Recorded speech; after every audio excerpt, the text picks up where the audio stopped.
طلاب السلام علیکم ورحمۃ اللہ وبرکاتہ۔ گیارہویں جماعت کے طلباء و طالبات، آپ اپنی نصابی کتاب کا صفحہ نمبر 147، 148 اور 149 نکالیں۔ وہاں پر ہم آج میر حسن کی ایک مشہور مثنوی کے چند اشعار پڑھیں گے جو آپ کی نصابی کتاب میں شامل ہیں۔ عزیزی طلباء و طالبات، آپ کو معلوم ہونا چاہیے کہ مثنوی کی پوری تعریف، پوری ارتقاء، پوری خصوصیات، تمام جانکاری میں نے آپ کو فراہم کی ہے مثنوی کے متعلق۔ تو آج صرف ہم میر حسن کی جو مثنوی ہماری نصابی کتاب کے جو اشعار دیے گئے ہیں ان کے ہی متعلق ہم پڑھیں گے۔ میر حسن نے کل 11 مثنویاں لکھی ہیں، لیکن جو ان کی سب سے زیادہ مشہور مثنوی ہے وہ سحر البیاں ہے، مثنوی سحر البیاں۔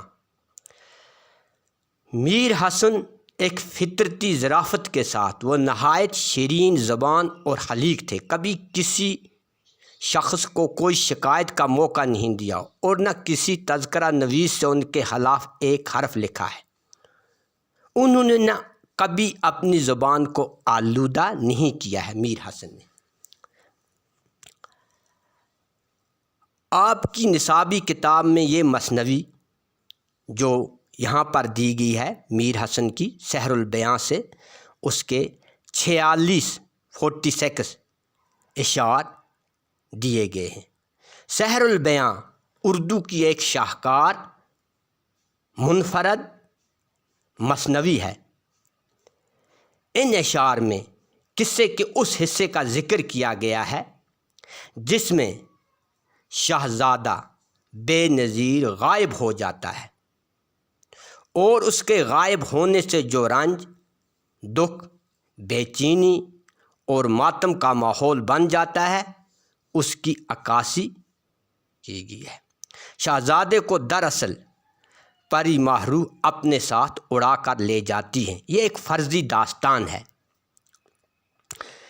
جو آپ سنیں گے۔ آپ کو یہ بھی معلوم ہونا چاہیے مثنویاں جو ہوتی ہیں شاعری اصطلاح میں، اس میں کوئی تاریخی، اخلاقی، مذہبی یا فرضی قصہ حکایت یا بیانی کے ساتھ بیان کیا جاتا ہے۔ تو اب ہم آج کے عنوان میں یعنی آج کے سبق میں ہم صرف اس مثنوی کے 10 اشعار پڑھیں گے اور ان کی تشریح کریں گے۔ تو مثنوی کے 10 اشعار پڑھیں گے جن کی ہم تشریح کریں گے۔ تو شعر نمبر پہلا ہم پڑھیں گے تو اس کے بعد اس کی تشریح کریں گے۔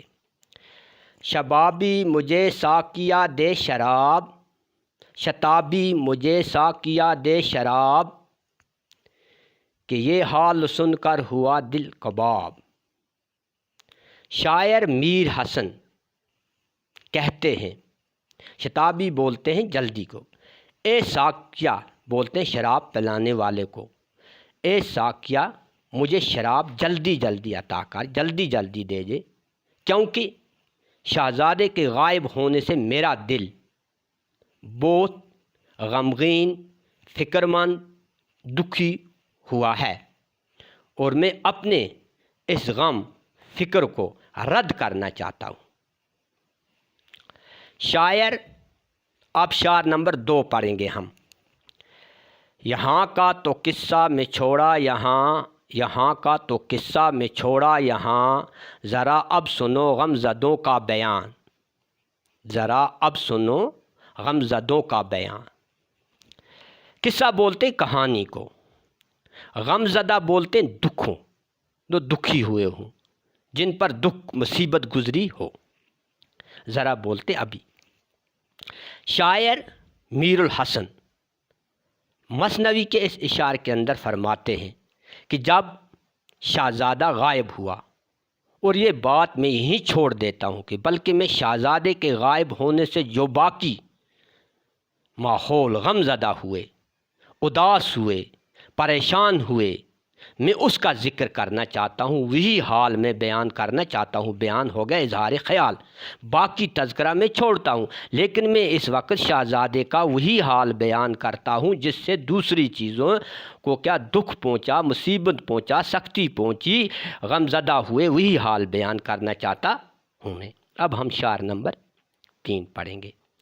کھلی آنکھ جو ایک واں کی کہیں تو دیکھا کہ وہ شہزادہ نہیں، کھلی آنکھ جو ایک واں کی تو وہ دیکھا کہ وہ شہزادہ نہیں۔ وہاں بولتے نوکرانی کو، خدمت گزار کو۔ جب ایک خدمت گزار، ایک نوکرانی کی آنکھ اچانک کھلی، بیدار ہو گئی، تو اس نے دیکھا کہ وہ باغ کے اندر جو وہ شہزادہ تھا، محل کے اندر جو وہ وہاں نہیں ہے، وہ وہاں سے غائب ہو گیا ہے۔ اب ہم شعر نمبر 4 پڑھیں گے۔ نہ ہے وہ پلنگ، نہ وہ مہرو، نہ وہ گل اس جا، نہ وہ اس کی بو، نہ وہ گل ہے اس جا، نہ وہ اس کی بو۔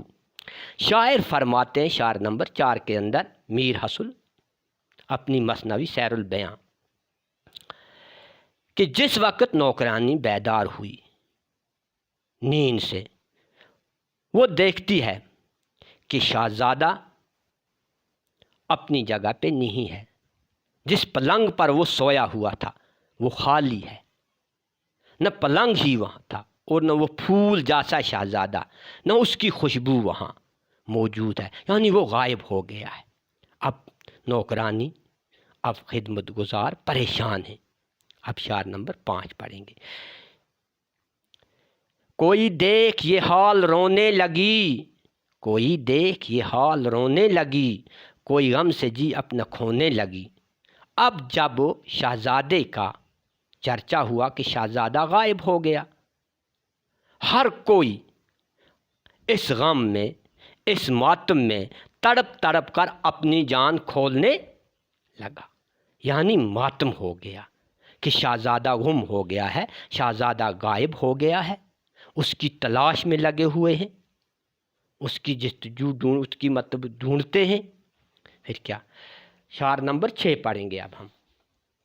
کوئی بلبلاتی سے پھرنے لگی، کوئی ضعف کھا کھا کے گرنے لگی، کوئی ضعف کھا کھا کے گرنے لگی۔ شاعر فرماتے ہیں کہ شہزادے کے غائب ہونے سے جو ماتم ہوا، جو دکھ ہوا ہے، کوئی بے چینی سے ادھر ادھر پھرنے لگی، یعنی جو نوکر تھے، جو خدمت گزار تھے، جو نوکرانیاں تھیں، وہ سب پریشان ہیں، کوئی ادھر پھرتے ہیں، کوئی غم کی وجہ سے نڈال ہو کر گرنے لگی ہیں، کوئی ضعف کھا کھا کے گرنے لگی ہیں، یعنی ماتم ہو گیا ہے اب سب کے اندر۔ کوئی سر پہ رکھے ہاتھ دلگیر ہو کر ہو، کوئی سر پہ رکھ ہاتھ دلگیر ہو، گئی بیٹھ ماتم کی تصویر ہو، گئی بیٹھ ماتم کی تصویر ہو۔ دلگیر بولتے پریشان ہو جانا۔ کہتے ہیں کوئی غمگین ہو کر سر پر ہاتھ رکھ کر رونے لگی۔ باغ کے اندر جو شہزادے کے لیے جو نوکرانیاں تھیں، جو خدمت گزار تھے، کوئی غمگین ہو کر سر پر ہاتھ رکھ کر رونے لگے، اور کوئی صدمے کی وجہ سے، ماتم کی وجہ سے تصویر کی طرح خاموش ہیں۔ جس طرح کوئی تصویر کھینچی جاتی ہے، وہاں تصویر دیکھتے ہیں، پھر تصویر خاموش ہوتی ہے، وہ اپنا حال نہیں بیان کر سکتی ہے، لیکن ہم تصویر کی، اسی طرح وہاں شہزادے کا منظر تھا، شہزادہ غائب ہوا تھا، وہاں پر نہیں تھا۔ شعر نمبر 8 پڑھیں گے۔ کوئی رکھ کے زیرے زنخ داں چھڑی، رہی نرگس آسا کھڑی کی کھڑی۔ زیر بولتے نیچے، زنخ داں بولتے ہیں تھوڑی کو۔ نرگس ایک پھول ہوتا ہے، خوشبودار پھول، خوبصورت پھول ہوتا ہے۔ آسا جو ہوتا ہے، یہ کیا ہوتا ہے؟ ایک راگ جو صبح کے وقت گایا جاتا ہے، اور دوسرے معنی میں امیدوار بھی کو بھی کہتے ہیں، بھروسے کو بھی کہتے ہیں۔ لیکن یہاں پر کیا فرمائے گا شاید شعر کے اندر ہم دیکھیں گے کہ کہتے ہیں کہ کوئی لوگ حیران اور پریشان اپنی تھوڑیوں کے نیچے نرگس کی طرح کیا کھڑی کی کھڑی رہ گئی ہیں۔ جیسے نرگس کا پھول کھڑا خوشبودار رہتا ہے، اسی طرح وہ بھی رہ گئی، لیکن یہ کس میں ہے؟ یہ ماتم میں ہے۔ اب ہم شعر نمبر 9 پڑھیں گے۔ رہی کوئی انگلی کو دانتوں میں داب، رہی کوئی انگلی کو دانتوں میں داب، کسی نے کہا گر ہوا یہ خراب۔ داب مانے دبانا، دانتوں تلے جس کو ہم بولتے ہیں دبانے کو، خراب بولتے ہیں برباد کو۔